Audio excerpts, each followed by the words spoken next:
teach otherwise. Unity in the marital relationship. A man shall leave his father and mother and be joined to his wife, and they shall become one flesh. And that one flesh can allude to other things, but I believe that it describes specifically the sexual union between a man and a woman. And you get that from 1 Corinthians 6, 15 and 16. If somebody would read that for us, 1 Corinthians 6, 15 and 16. Because Paul goes back to Genesis chapter 2 and talks about it.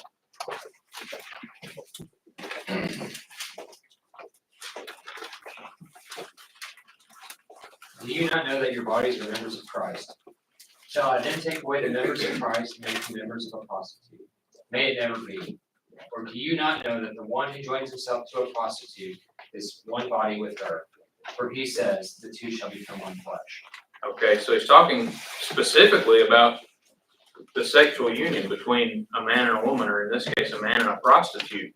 And they're becoming one flesh by entering that union. Doesn't mean they're supposed to be one flesh.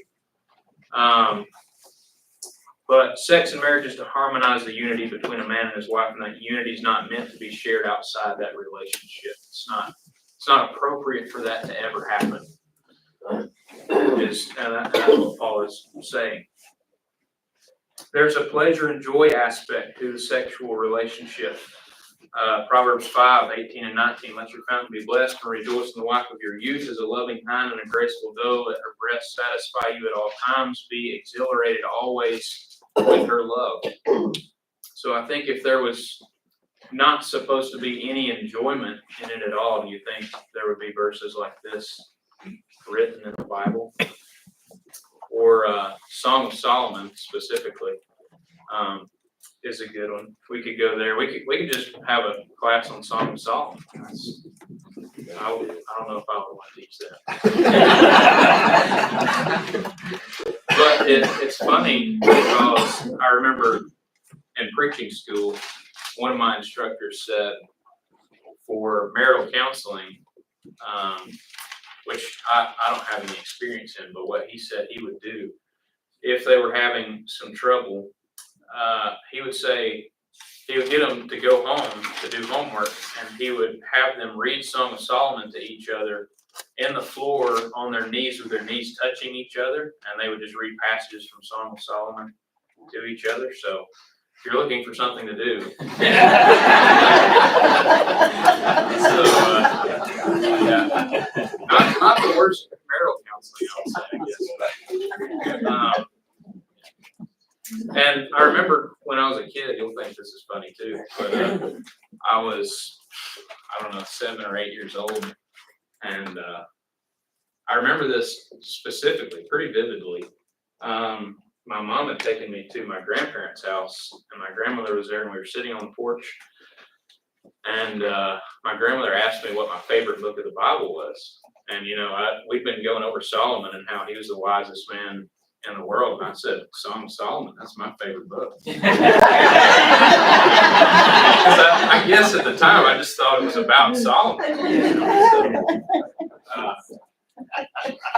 Obviously, I had no idea what Song of Solomon was. What was your grandmother's reaction? They were just Fell like, off the porch. yeah, so, anyways, God made it so that pleasure and joy is in the sexual relationship within the confines of marriage. Another reason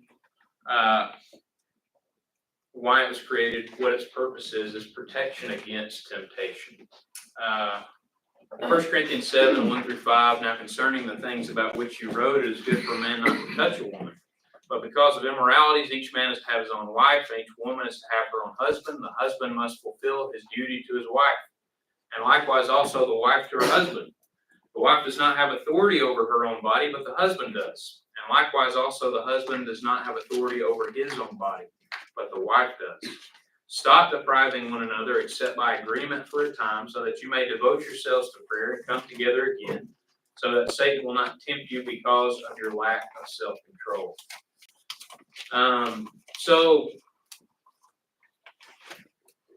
what's something, now this is a very worldly mindset, a very worldly thing that people say, but what's something that people often say about depriving one another of what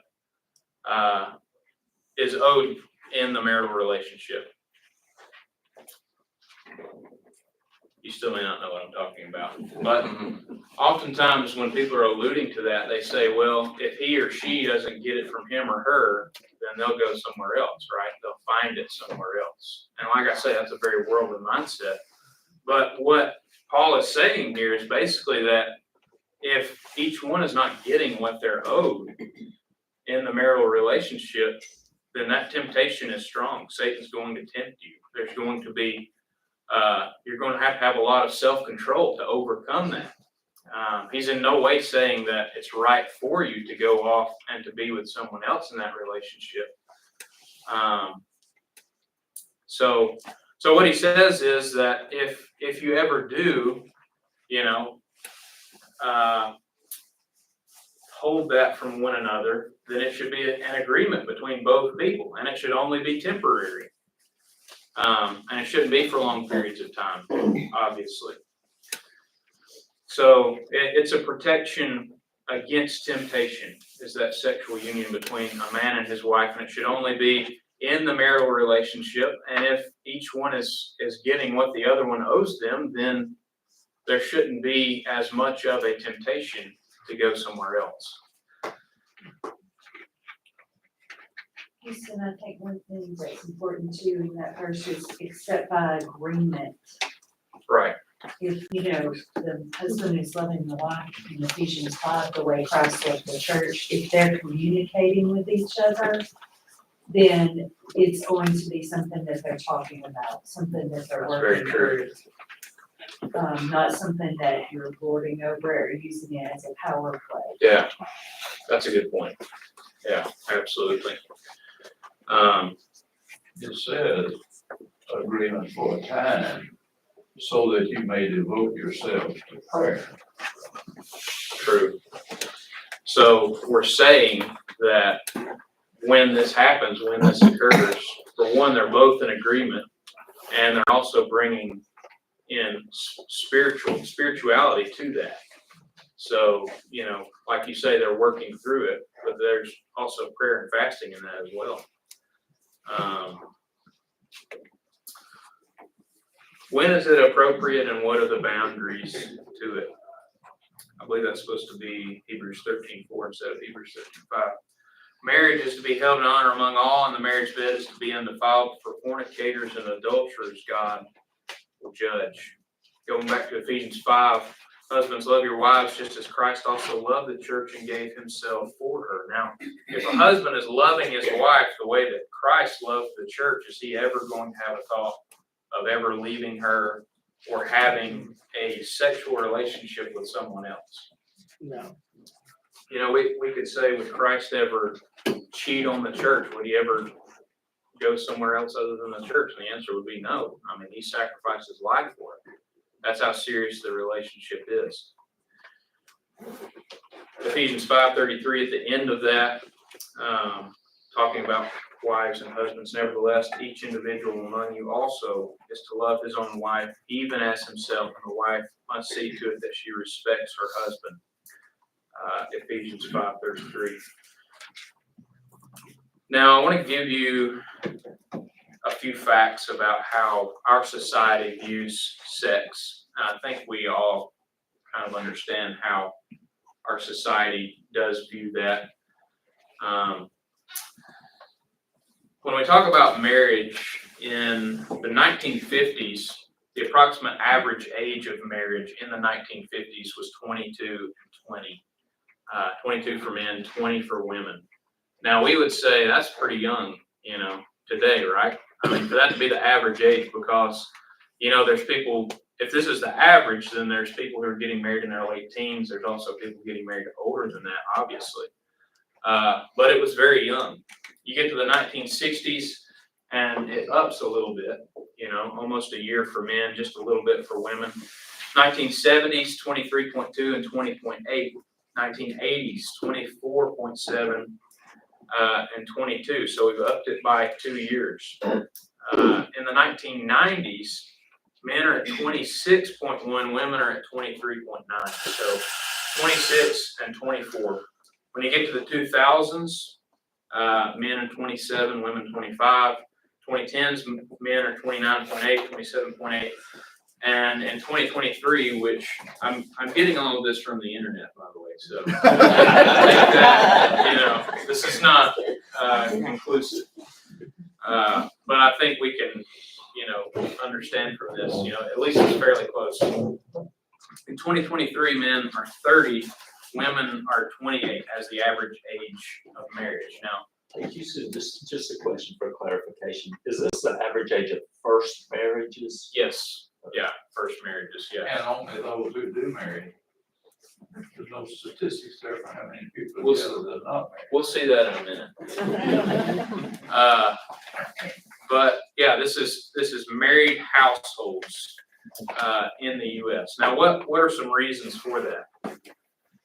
You know, we could say that people are focusing on, you know, college and career. There's definitely more of an aspect of that today, I think, than in that time period. You know, obviously they were focusing on that, but they also got married at the same time. You know, we could say maturity to play a key role, obviously. I wasn't around in the 1950s, but people tell me that people were more mature then at a younger age. And we were. Yeah. Over 20. Okay. Yeah, we've got some statistics over here. Well, they were born in the Depression and came through World War II. True. You know, they've been through a lot. Yeah, and there's a lot to be alluded to that. Maybe they, you know, waiting for the right person is a reasonable and valid expectation. And all of these are valid reasons for people getting married later in life. But one of the main reasons, and this is my opinion, and I'll tell you that this is my opinion, is that I don't think that sex is viewed as a benefit, or even I would go so far as to say an incentive of marriage anymore. And, you know, for that reason, people wait much later in life to get married, almost, you know, we could say almost middle age to get married. Because when you can sleep with anybody all the time, then why would you settle down and get married and only do it with one if you didn't care, you know? And our society largely doesn't care about that. Percentages of married households in the U.S. in the 1960s, each household, so 65% in the 1950s, whereas we're below 50% today. Below 50% of households in the U.S.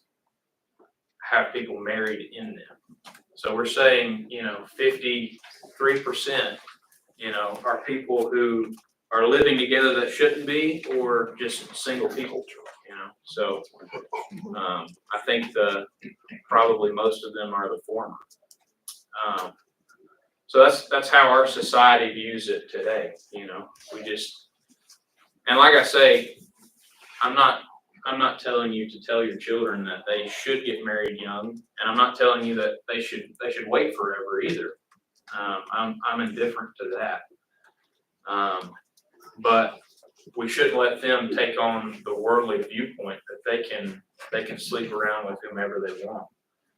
And get married later in life, settle down later in life, because obviously when, as children grow older, they're going to have the desire to have that sexual relationship. And, you know, we should teach them, obviously, that should be done in marriage. And there's nothing wrong with getting married early and having that as an incentive of marriage. It's not the only incentive. Sex shouldn't be the only incentive of marriage, but it should be an incentive to get married. Any questions? I would just say, Houston, that sex before marriage can also cause many problems after marriage. unless you marry the one you're having sex with. Yeah, Houston, I really appreciate you doing this. You did a great job. And just to follow up on what you've ended with right there, those statistics, we shouldn't pretend that this hasn't been a problem at Mountain Creek.